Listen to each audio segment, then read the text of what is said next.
বর্তমান সরকারের নিরপেক্ষতা নষ্ট হলে রাজনৈতিক দলগুলোর মধ্যে দূরত্ব তৈরি হবে বলে মন্তব্য করেছেন বাংলাদেশ বিপ্লবী ওয়ার্কার্স পার্টির সাধারণ সম্পাদক ও গণতন্ত্র মঞ্চের শীর্ষ নেতা সাইফুল হক। রোববার বিকেলে ঢাকার দোহারে লটাখোলা এলাকায় দলটির কর্মী সভায় প্রধান অতিথির বক্তব্যে তিনি এসব কথা বলেন। অন্তর্বর্তীকালীন সরকারকে উদ্দেশ্য করে সাইফুল হক বলেন, নির্দিষ্ট কাউকে সুবিধা দিলে সরকার তার আস্থা হারাবে। দেশের স্বার্থে দ্রুত নির্বাচন দেওয়ার আহ্বান জানান অন্যান্য বক্তারা। ওয়ার্কার্স পার্টি ঢাকা জেলা আহ্বায়ক কমিটির সদস্য আব্দুল হাকিম এতে সভাপতিত্ব করেন। আমি সরকারকে বলতে চাই, চরিত্রের দিক থেকে আপনারা একটা নিরপেক্ষ সরকার। আপনাদের সরকারের নিরপেক্ষ চরিত্রটা অব্যাহত রাখা দরকার।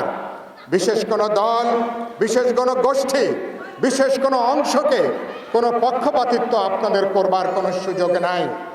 যদি বোঝা যায় সরকারের নিরপেক্ষতা প্রশ্নবিদ্ধ হচ্ছে, সরকার কোনো দিকে ঝুঁকে পড়ছে, তাহলে সরকারের সাথে রাজনৈতিক দলগুলো দূরত্ব তৈরি হবে, ভুল বোঝাবুঝি তৈরি হবে, বিচ্ছিন্নতা তৈরি হবে, যেটা আমরা কেউ চাই না।